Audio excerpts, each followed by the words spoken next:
Assalamualaikum warahmatullahi wabarakatuh. Perkenalkan, saya Heriza Nevisyana Putri, mahasiswa PPG dalam jabatan kategori 2 tahun 2022, program studi Pendidikan Bahasa Indonesia di Universitas Syiah Kuala, Provinsi Aceh.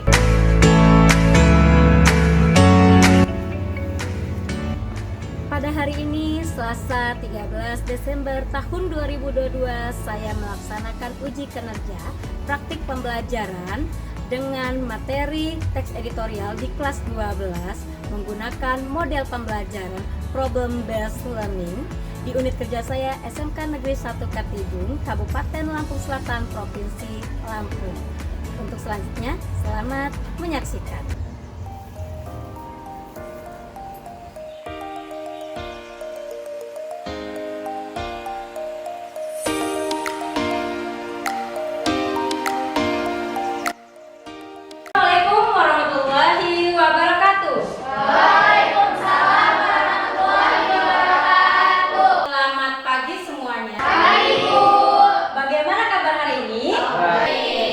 Sebelum mulai pembelajaran, baiknya kita berdoa. Yang berdoa siapa? Tio. Tio, silakan dipimpin doa teman-temannya. Semua siap. Berdoa mulai. Selesai. Ucapkan salam.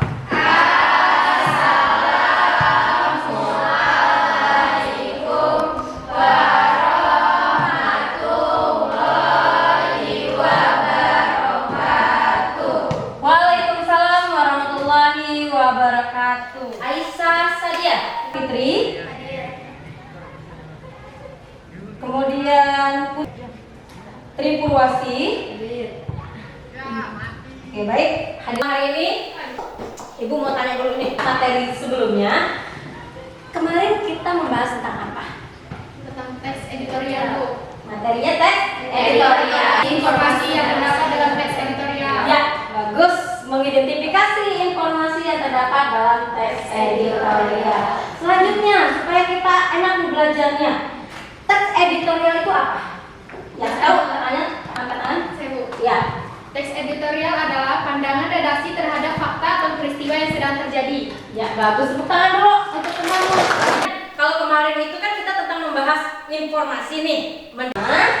Adalah menganalisis struktur dan kebahasaan teks editorial berkaitan dengan pekerjaan. Membedakan antara berita dan editorial? Bisa. Bisa. Kalau berita itu sifatnya seperti apa? Bersifat. Bersifat fakta. Kalau untuk editorial? Opini. Opini. Baik. Kemudian kita harus tahu nih manfaat dari editorial dengan terhadap suatu peristiwa. Peristiwanya bagaimana? Yang sedang hangat terjadi, yang sedang viral ya, sedang viral, kontroversial, sedang banyak diperbincangkan oleh masyarakat. Nah, ini manfaatnya nih untuk menggiring opini pembaca supaya pembaca itu bisa berpikir kritis ya terhadap permasalahan yang sedang terjadi. Paham untuk manfaatnya? Paham. Sekarang akan Ibu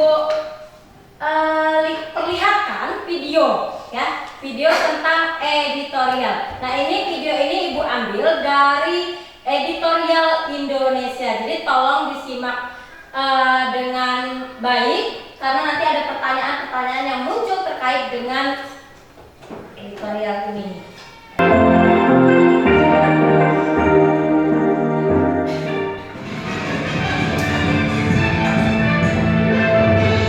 Memanjakan koruptor.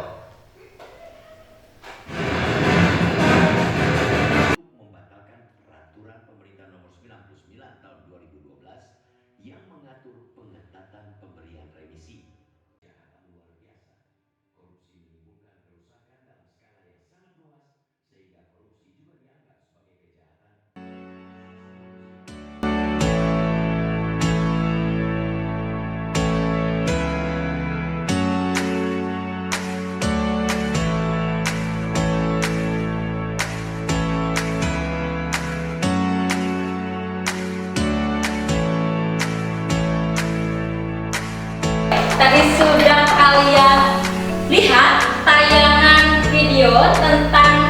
editorial. Sebelum kalian menjawab pertanyaan ibu, kita ada games dulu supaya nanti daya fokus kalian. Dua gini, tiga gini, empat gini.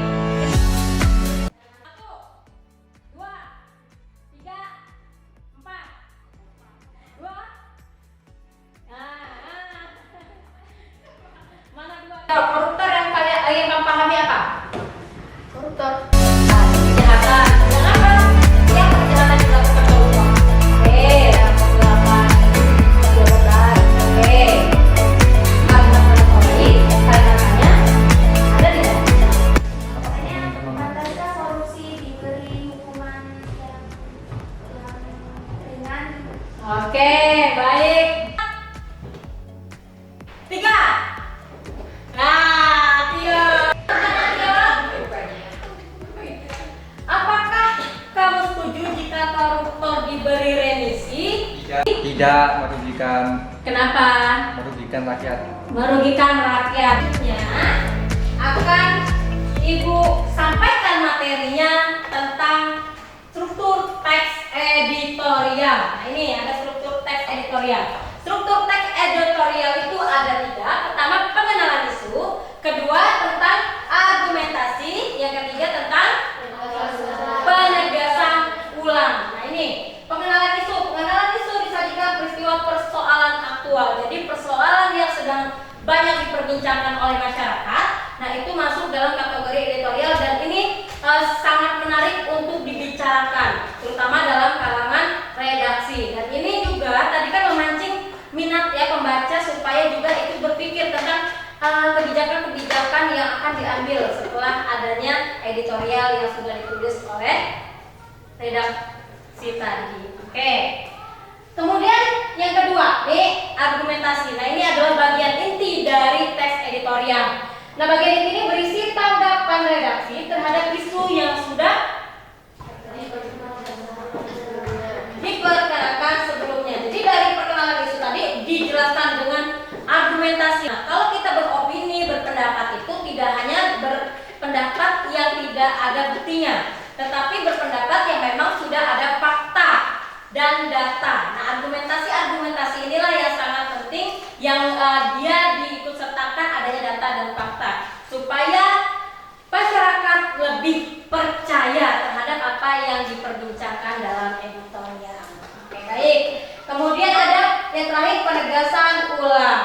Nah, penegasan dalam teks editorial berupa simpulan, saran, dan rekomendasi. Artinya nanti setelah dia mengomentari tentang suatu permasalahan peristiwa dengan data dan fakta, disimpulkan, diberi solusi atau rekomendasi. Seperti kalian kalau ada masalah ya, bercerita dengan teman kalian, kemudian teman kalian akan memberikan solusi dan itu ada berupa saran, boleh diikuti boleh tidak. Nah, itu bagian dari penegasan ulang dalam teks editorial. Paham sampai sini?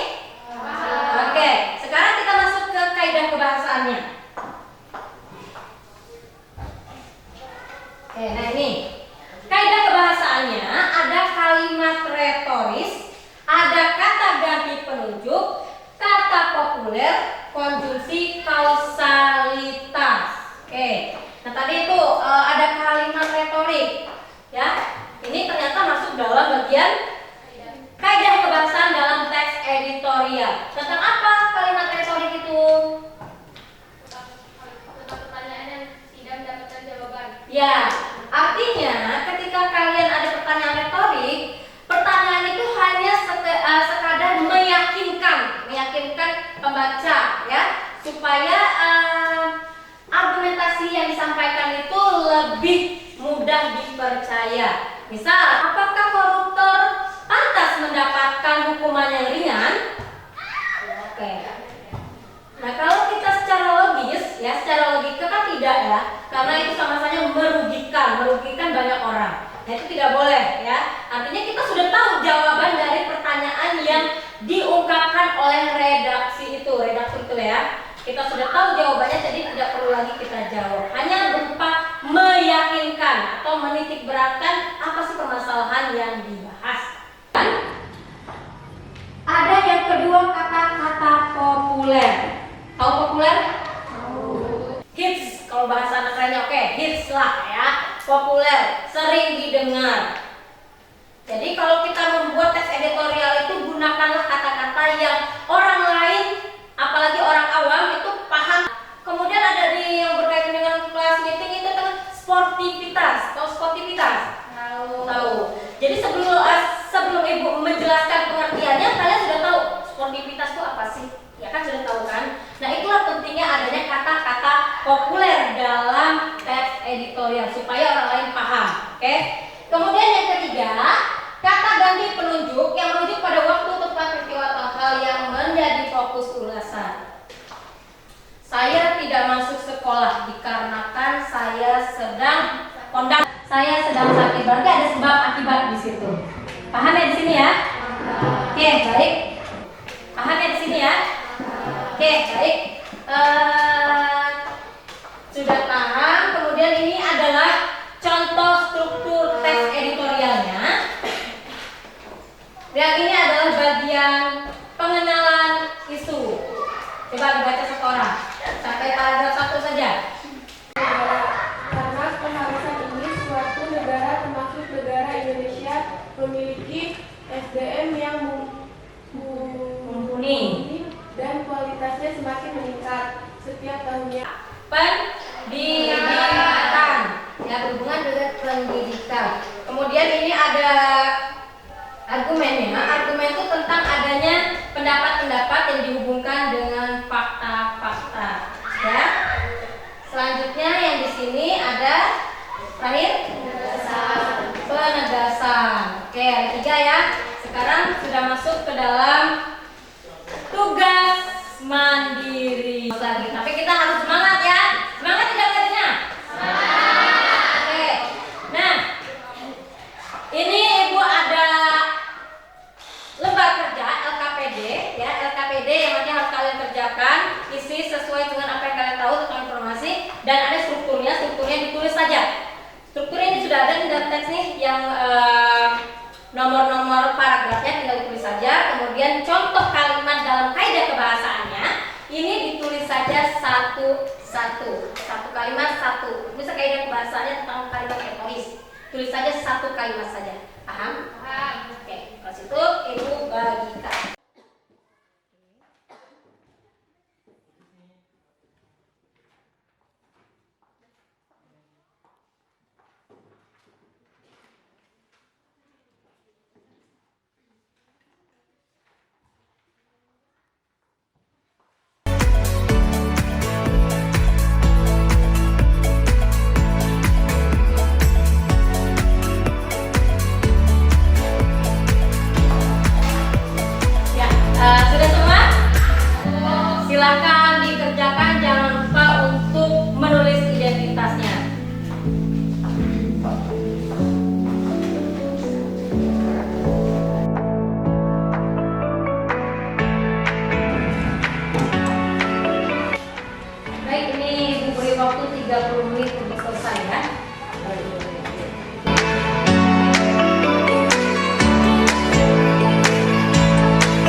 sepak bola yang telah kalian baca. Gelora Peradaban Sepak Bola. Sepak bola menjadi olahraga yang paling digemari di muka bumi. Sebanyak 32 negara akan memperebutkan tahta juara dunia.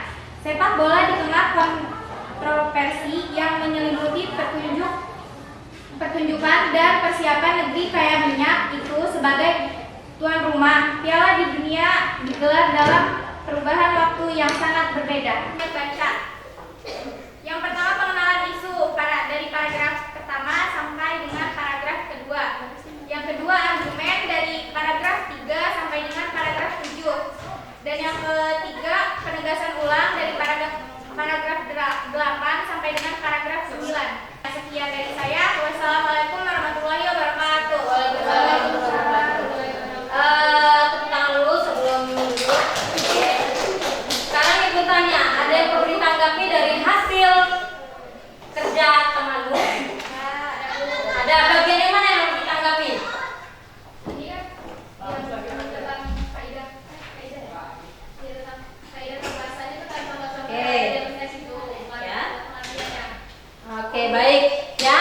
Artinya kalau menelaah itu apa yang tertulis dalam tes itu itulah yang harus kita kerjakan, kita telaah. Nah, ini tadi punya Melida, Ibu pilih satu untuk membacakan supaya kalian tidak ada kesalahpahaman ya. Di ketiga yang ke bagian ketiga.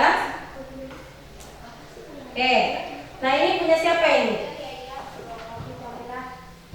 Ya, Siti Walila. Ya kamu. Ya, sini baca.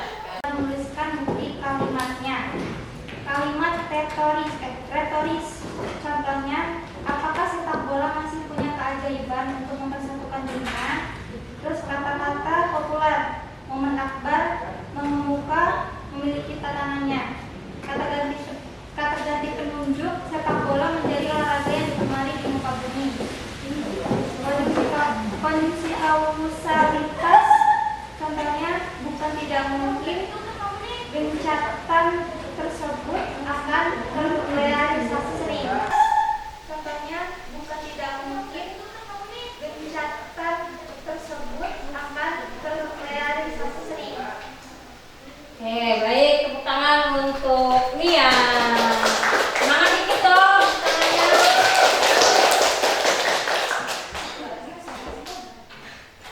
Oke, baik, tadi sudah dibacakan ya hasil dari pekerjaan LKPD yang sudah kalian tadi tulis dalam pembelajaran. Yuk kita tarik kesimpulan nih. Kita simpulkan pembelajaran hari ini. Bentar. Oke. Nah, ini.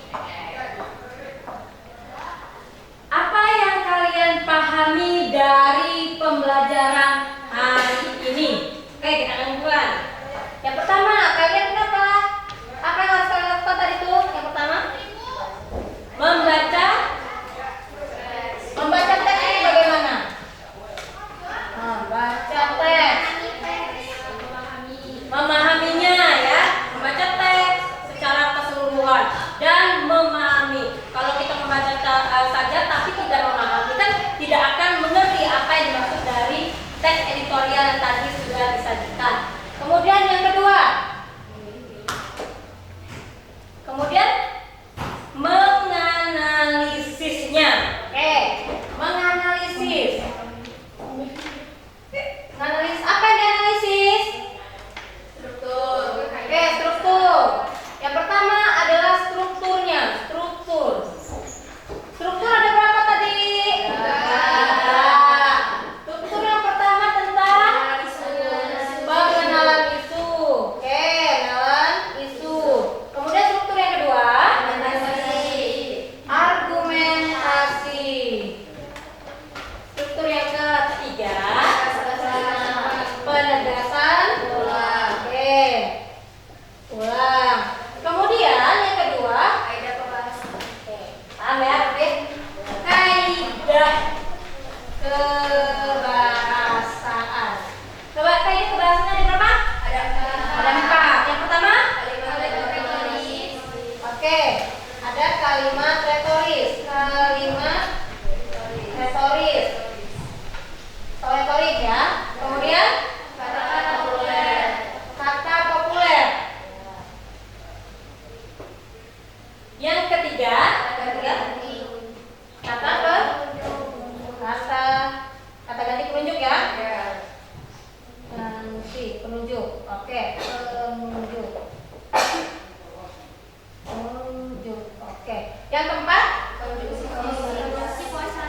konjungsi. Konjungsi sama dengan apa? Ya, kata hubung. Konjungsi kausalitas. Kausalitas tadi berhubungan dengan sebab akibat. Kausalitas. Oke. Sampai sini kalian sudah memahami apa itu struktur, kemudian kebahasaannya bagaimana dalam teks editorial. Sekarang kalian membawa handphone semua. Keluarkan handphonenya. Sekarang boleh dikeluarkan handphonenya ya. Oke. Kita akan mengevaluasi menggunakan aplikasi Quizy. Ya, kita kan sudah sering ya menggunakan aplikasi Quizy ini. Oke, silakan dipersiapkan, nanti akan barcode. Oke. Yang punya internet buka link Quizy dulu. Di Google ya, Bu? Ya, dibuka di Google. Tulisan Quizy. Ini kan tidak jadi agak santai. Nanti aja kalau udah mulai. Oke, sudah. Silakan masukkan kode gabung 292813. 292813. Oke. Sudah semua? Sudah buka semua?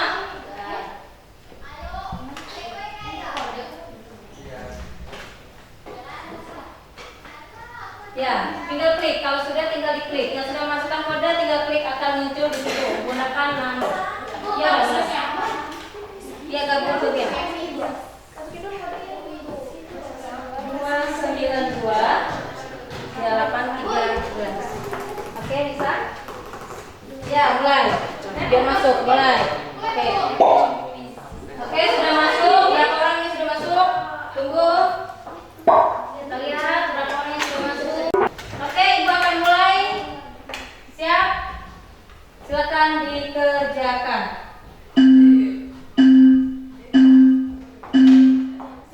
Fokus semua.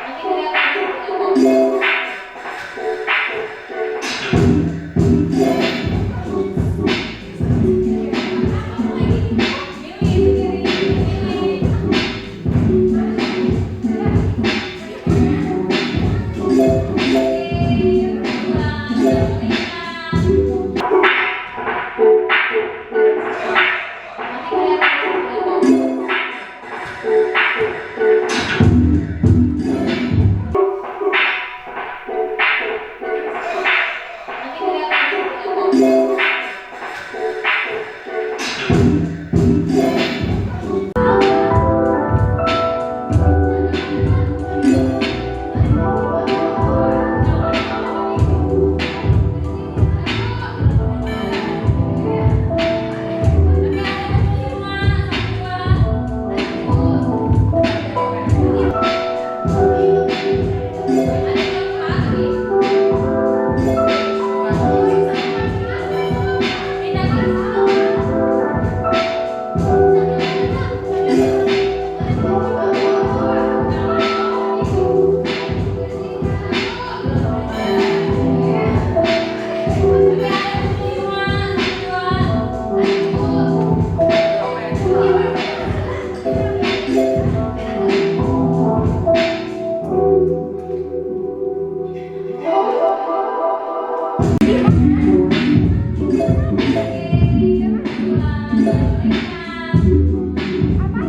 Ini perasaan kalian?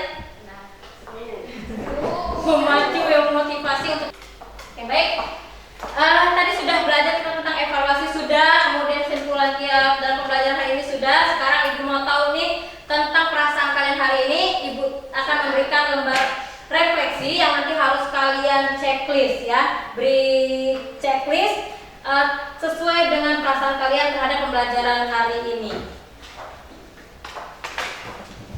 Sesuai dengan perasaan hati kalian saja. Lebih, Ibu.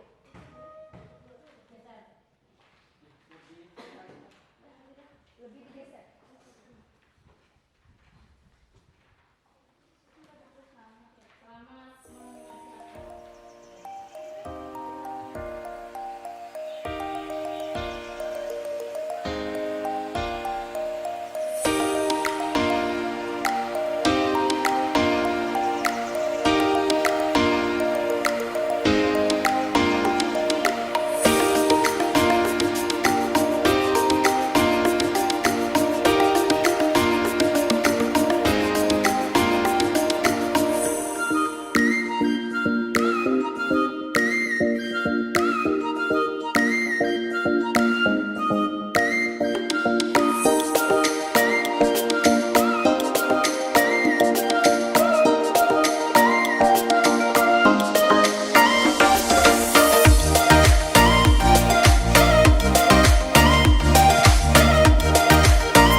sehari-hari. Sebelum Ibu tutup, Ibu akan menyampaikan terlebih dahulu bahwa rencana pembelajaran di minggu selanjutnya adalah masih tentang teks editorial dengan KD yang berbeda, yaitu KD-nya KD keterampilan memproduksi teks editorial. Ya, memproduksi itu sama dengan menulis lah, membuat, ya, menghasilkan produk berupa tulisan teks editorial. Nanti kalian akan belajar tentang langkah-langkah menulis, kemudian menyunting teks editorial sampai dengan mempublisnya, membacakan secara lisan maupun menyampaikan secara tulisan. Baik, terima kasih untuk hari ini. Silakan ditutup. Sebelum ditutup, coba dicek dulu, dirapikan dulu alat tulisnya, jangan ada sampah ya. Tidak ada sampah yang tergeletak di bawah-bawah di kolong. Oke. Tidak ada, rapikan, nanti kita waktu sudah istirahat nanti ya. Silakan berdoa, siapa yang mimpin doa? Ya. Masih dengan Tio, silakan Tio dipimpin doanya. Semua siap, berdoa mulai.